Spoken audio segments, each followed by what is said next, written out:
Lots of videos here on YouTube say things like, "I'm using an airbrush for this, but you can use a brush if that's all you've got." And that got me thinking, can you really? In today's video, I'll be painting up two of the new Ballistus Dreadnoughts from the Leviathan box, one of them using an airbrush and the other one with a good old-fashioned paintbrush.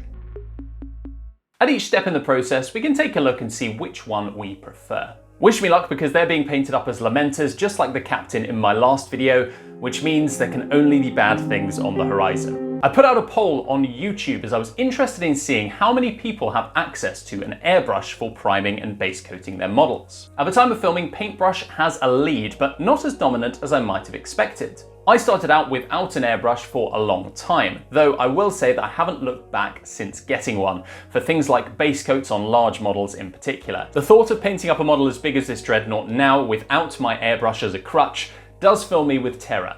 However, let's start from our comfort zone, which is going to be rattle can priming. This has to be by far the most common method for priming your miniatures. I create my own spray stick with masking tape and a cardboard insert. I have a whole stack of these for priming purposes. Pull the tape across the cardboard and flip it over to stick to the other side. With this done, it's out into the garden to spray them. I'm using Wraithbone spray for this. The method is pretty foolproof. Just make sure you shake the can plenty before using, and also keep it about 30 centimeters away from the model and continuously moving to get a nice even layer.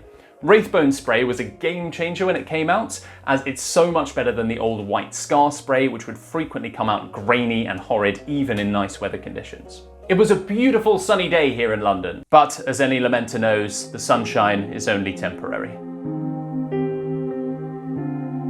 For the priming on the Airbrush Dreadnought, I used Vallejo White Airbrush Primer.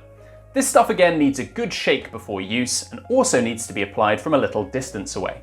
If the paint is looking too wet on the model, there's a couple of things to think about. You're either too close, blasting too much air out of your compressor, or you've lingered on the same area for too long. Adjust these as required to get a nice even layer. For me, it's keeping moving across the model that I need to remember to do. You can always come back in with a second layer if the first layer hasn't quite got the coverage you want. Now, in this priming step, I have to give the advantage to the rattle can for ease of use. You can just head into any outside area and start spraying. Big caveat here, if you don't have an outside area, or if you live somewhere with changeable weather, like here in the lovely United Kingdom, it can be difficult sometimes to use a spray can for priming purposes, as they don't really work when it's wet or excessively cold. You don't have this problem with an airbrush. The primer goes a lot further, and you're also not having to spend money on wasteful rattle cans all the time.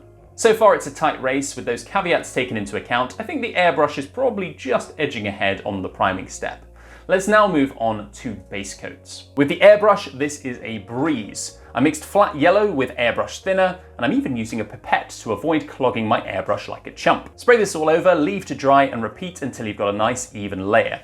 You won't get full opacity in a single coat here, so make sure you're patient. Spray the first layer, leave it to dry, and then come back in for a second pass.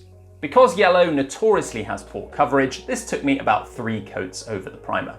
If you're liking the video so far, please take a moment to hit the like button. It really helps out with the algorithm stuffs. And also subscribe to the channel if you haven't already, so that you can know when I decide to inflict new horrors like painting yellow without an airbrush on myself. On to the paintbrush, and it's time for our first Lamenters horror story. Do you remember when contrast paints came out a little while ago? So I just realized that contrast paints launched in 2019. Which is 4 years ago, so I feel absolutely ancient.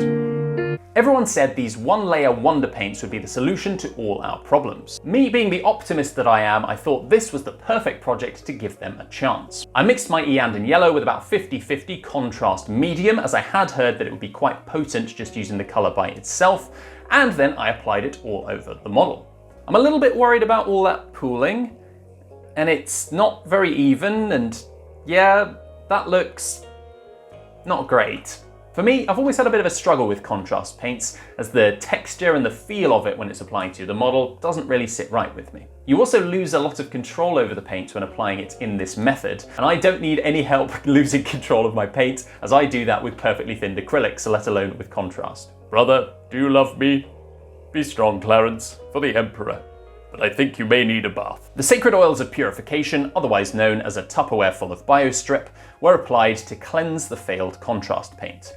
I then reapplied Wraithbone spray and went out for a little bit of lunch, when this happened.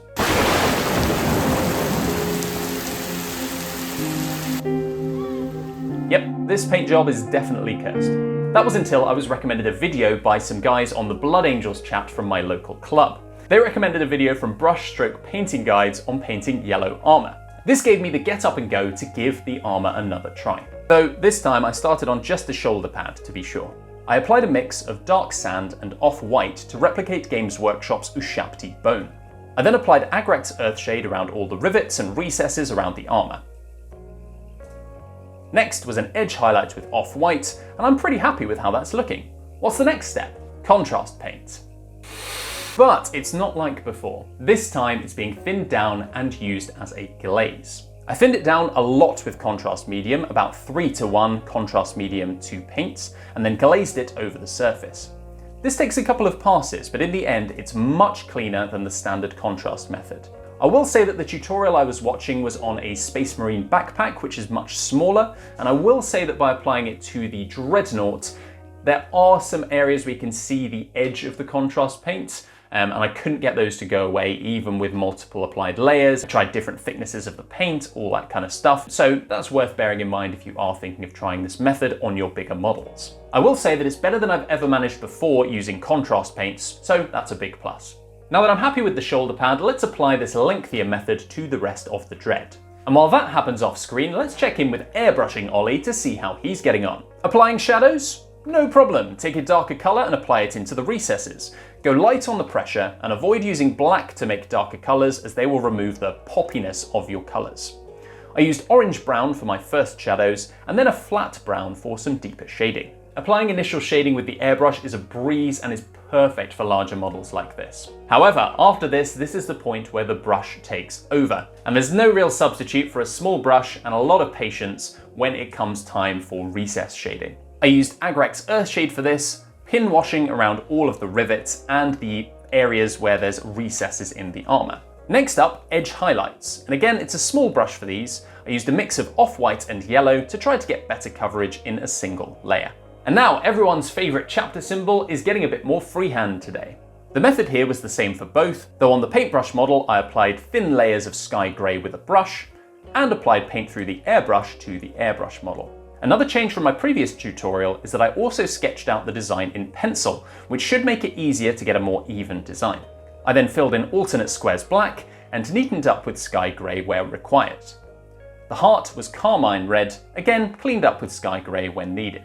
Don't worry if you don't get it right first time, just cut in with sky grey in order to bring it back. I can't draw a heart first time, it took me about 4 or 5 goes. Still room for improvement, but I'm feeling more confident already having done 3 of these shoulder pads. Maybe I'll be 100% by the time we get to the end of this box. Blocking in the metallics was done with an airbrush on the areas where possible. Quick tip, using a piece of card to avoid overspray can really speed up your painting process.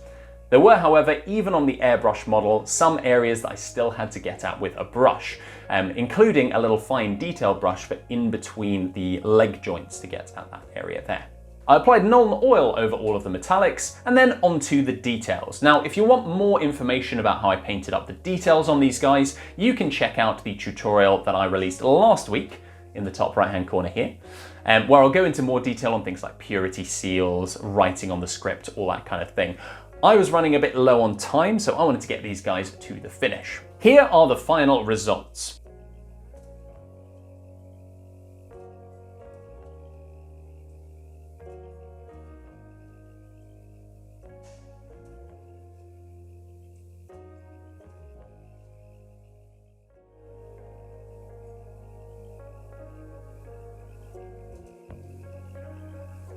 So, which is your favourite? I really like the yellow colour of the contrast paint on the brush version, but the clean transitions of the airbrush are hard to beat for me. Thank you so much for watching this video. If you have been enjoying the content and you'd like to support the channel, the best way you can do that is to continue watching my videos. As many of them as possible, put them on repeat, stick them on a playlist. And that way it shows YouTube that you are enjoying the stuff that I'm putting out, so they'll show it to more people like you. I'm also thinking about ways that you can directly support the channel. I already have my affiliate link to Element Games in the description down below, and I'm also thinking of starting a Patreon. Would that be the kind of thing that you'd be interested in from the channel? If so, what kinds of things would you like to see on there? I'm already thinking about trialing live streaming one day a week so that I have some time where we can hang out and hobby together so that we can get ahead of the grey plastic wave. Let me know if you have any other ideas for me in the comments down below. Thank you so much for watching this video. My name has been Ollie, this has been my hobby, and I'll see you next time.